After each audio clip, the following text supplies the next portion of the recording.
Hey guys, how's it going? Hope you're doing well. My name is Crown, and today I'm going to read you some very interesting stories that I hope that you're gonna love. And now, without further ado, let's go!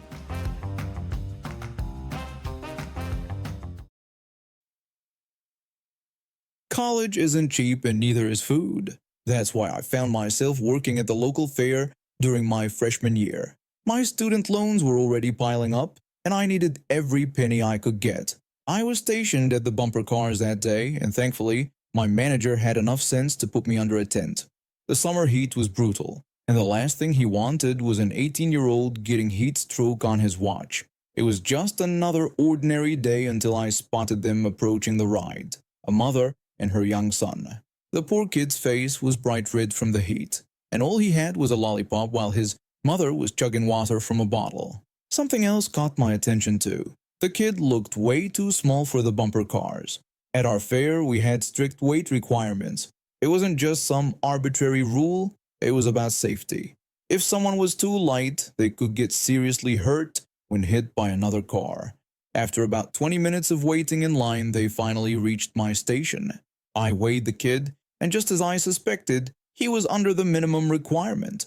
I politely told the mother that her son was too light for the ride and suggested some other attractions that might be more suitable. She immediately dismissed my concerns, insisting that her son would be fine and demanding that I let him on the ride anyway. When I explained that I couldn't do that, she threatened to just leave him there. I had to remind her that babysitting wasn't part of my job description, which only made her angrier.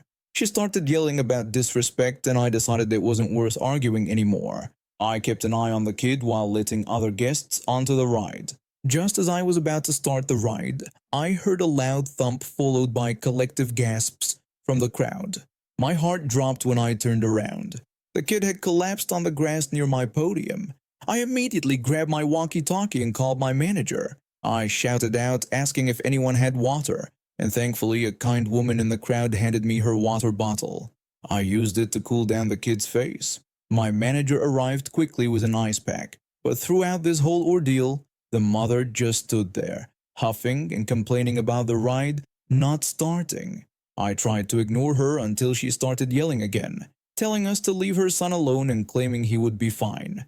When I told her that her son could die, she just screamed louder, insisting that she knew what was best for her child since she was his mother. That was it. I'd had enough of this woman choosing a carnival ride over her child's well-being. I pulled out my phone and called the police. When she realized what I was doing, she tried to make a run for it, but a bystander managed to hold her down until the authorities arrived. She even had the audacity to try pressing charges against the guy who stopped her from fleeing. The police showed up with an ambulance. The kid, who was starting to regain consciousness, was taken to the hospital, while his mother was put in the back of a police car. Child Protective Services got involved, and they called the kid's father too. They needed to investigate the home situation, but it was clear the mother was in serious trouble. She ended up getting charged with several offenses, including child endangerment. I've been a dentist for over 15 years now, running my own practice in a quiet neighborhood. It's been mostly rewarding, helping people maintain their dental health while building a successful business.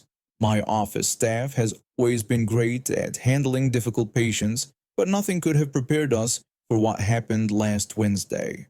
The day had started normally enough. I had a full schedule of appointments, including one with this demanding patient who'd been coming to my practice for about 6 months. She'd always been challenging, constantly complaining about wait times, demanding immediate appointments, and being rude to my staff. She'd even tried to negotiate prices after treatments were completed, but she always paid eventually, so we tolerated her behavior. That Wednesday, she had an appointment scheduled for 2 p.m.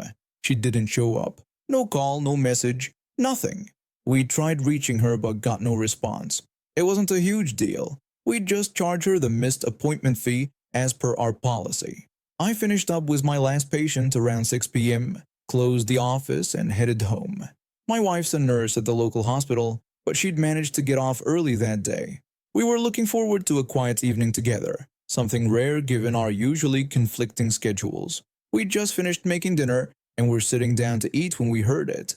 Bang, bang, bang. At first, we thought it was just some kids playing around, but then we heard the screaming. It was Karen, and she was demanding to be let in. She was shouting about how she knew we were home and that we needed to open the door right away. My wife and I looked at each other. I immediately recognized the voice, and my wife asked if it was my patient. The banging continued, getting more aggressive. Karen kept screaming about how her tooth was killing her and that she wasn't leaving until I treated her.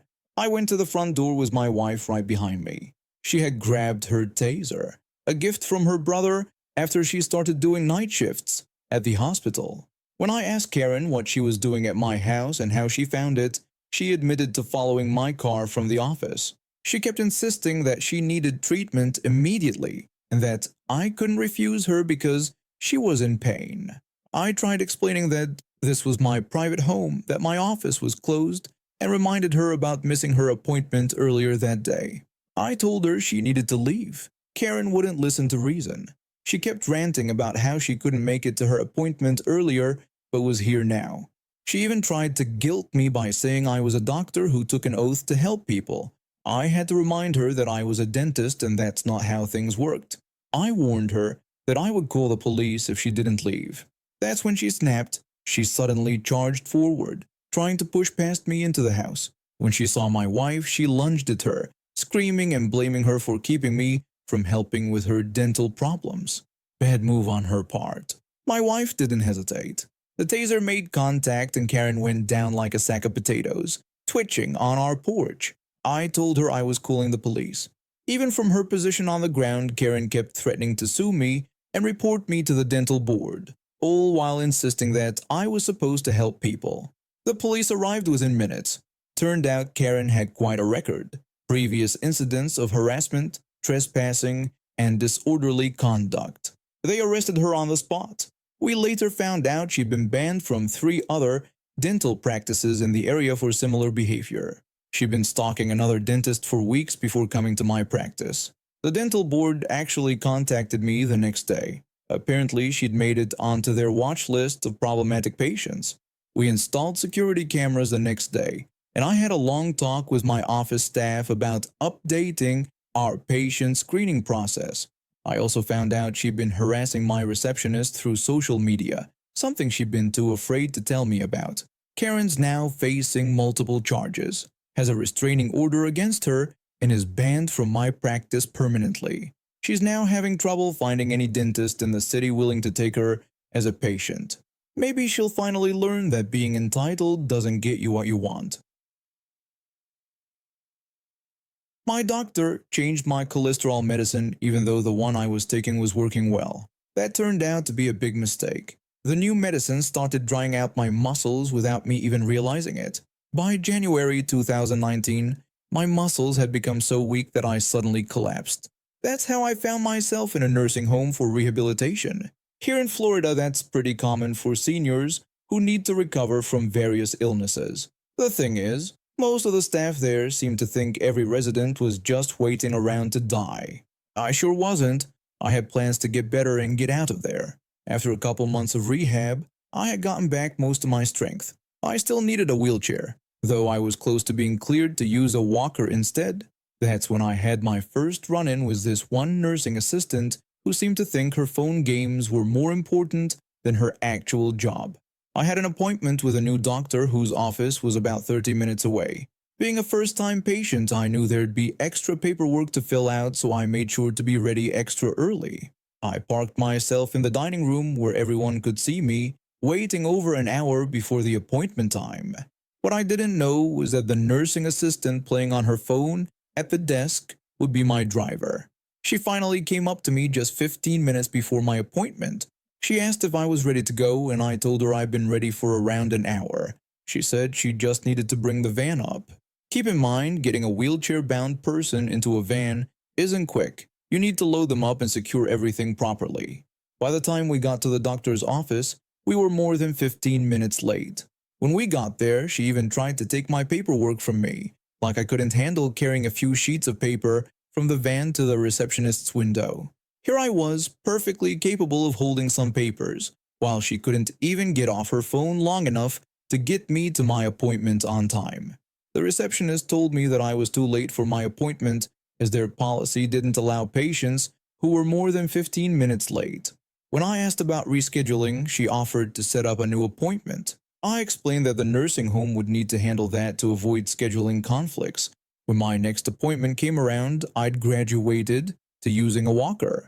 Unfortunately, I got the same nursing assistant as my driver. This time, I wasn't going to sit quietly while she played on her phone. I went right up to the nurse's station to make sure she got moving. But even then, she nearly made me late again by making a personal stop on the way. She tried to control my paperwork again too, like I was some helpless child.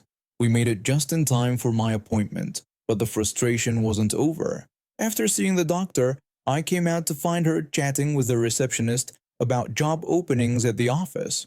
I had to stand there waiting while she collected business cards and discussed potential employment. The receptionist had to remind her I was waiting before she finally decided to do her job. On the way back, she made another personal stop that took so long, I missed lunch and had to eat a peanut butter and jelly sandwich instead. That was it for me. I went straight to the director of nursing. When she asked what she could do for me, I told her it was about the nursing assistant. She asked what about her, and that's when I made my position crystal clear. I told her that even if I was lying there with blood gushing from a major arterial wound, I didn't want that nursing assistant to even give me first aid. I'd rather bleed out. I also stated that I wanted her completely uninvolved in any part of my medical needs. I told the director everything: the late appointments, the phone gaming, the personal stops, and her job hunting during work hours. I made it clear I wouldn't have someone delaying my recovery just so she could level up in some mobile game. Another resident warned me that if she got demoted to a regular nursing assistant, I might still have to deal with her. But I wasn't worried. Since I wasn't signed in by family or the state, I had control over my medical care and could refuse treatment from her. Within a week, she was no longer spending her days at the nurse's station playing on her phone. By the time I was discharged, she had disappeared entirely. Turns out the nursing home didn't just take away her cushy position, they showed her the door. I guess they figured someone who puts phone games above patient care isn't someone they wanted on their staff at all. I've been in manufacturing for over a decade, specializing in equipment setup and installation. My role involved working with process engineers to create specialized workstations, each requiring specific equipment kits. Think of them like different-sized puzzles made from the same types of pieces. 3 months ago, we got tasked with setting up a new manufacturing process. The process engineers did their planning, and I got to work pricing everything up. The suppliers needed 6 weeks to deliver the equipment, and we had 12 weeks until the process launch. Should have been perfect timing, right? Well, that's when things went sideways. The finance department suddenly pulled all funding. Their brilliant solution? Set up the new process with zero budget. I'm not kidding. I immediately told all the process engineers that we wouldn't be getting any new equipment. In our weekly meetings, I kept repeating myself about how we couldn't move forward without funding for the new kits. They basically ignored me until there were only 5 weeks left. That's when they finally realized they'd be completely screwed without the equipment. Their process times would skyrocket.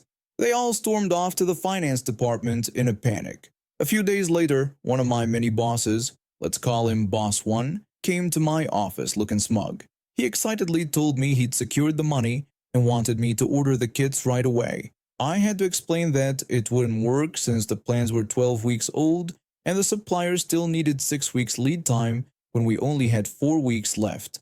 He insisted we should order anyway and figure something out. When I told him there was no point because the supplier couldn't deliver in time, he decided we should go talk to the supplier ourselves. We drove 3 hours to meet with the supplier, who just confirmed everything I've been saying. They explained that we should have ordered when I first told everyone to, and at this point they couldn't guarantee delivery any sooner than 6 weeks. Boss 1 asked me to leave the room. Later, I found out he likely agreed to pay almost double my original quote to try to speed things up. The next day, Boss 1 told me to create a receiving plan for the kits. I made one showing delivery in 6 weeks, 2 weeks after our deadline. He demanded I change it to show 4 weeks instead of 6. When I pointed out that wouldn't be accurate, he just told me to do it anyway, claiming he'd pressure the supplier to make it happen. I printed 2 copies of the schedule. I gave one to Boss 1 and took the other straight to Boss 2, explaining everything. Boss 2 followed Boss 1 into a management meeting where Boss 1 proudly announced the 4-week delivery timeline. Everyone praised him for saving the project. For the next 4 weeks, Boss 1 called the supplier daily and kept insisting everything was fine. Meanwhile, Boss 2 had me check with the supplier too, and I learned they were in complete chaos trying to fulfill our rush order. When installation day arrived, the supplier wasn't ready. Boss 1 demanded they send whatever they had. Upper management was furious, demanding to know who had promised the equipment would be ready on time. Boss 1 tried to deflect by saying he was just following the receiving schedule. That's when Boss 2 stepped in, pointing out that his equipment specialist had actually given him a schedule showing 6 weeks. Upper management wanted to know why there were 2 different schedules. Boss 1 tried to claim there must have been some mistake he'd look into. When they pressed him about where he got his schedule, he quickly suggested discussing it privately. The delivery was a mess. Remember how I compared the kits to puzzles? Well, the first day, we got all the corner pieces for every kit. The next day, all the bottom edges. Then all the top edges. It took 2 whole weeks of daily deliveries to get complete kits. Exactly 6 weeks after ordering, just like I'd warned them. My team and I worked overtime combining new pieces with old equipment to get things running. We managed to pull it off, but it was exhausting and completely unnecessary. Later, Boss 2 told me that upper management figured out what Boss 1 had done. They gave him an ultimatum: relocate to another country or lose his job entirely. He chose to leave. I stuck around for a few more months, but eventually quit. What's the point of being hired as an expert if your bosses ignore your expertise and then expect you to clean up their mess? They're still struggling with equipment issues because they never learned their lesson about proper planning. And now we have reached the end of today's stories. Thank you for watching, and see you next time.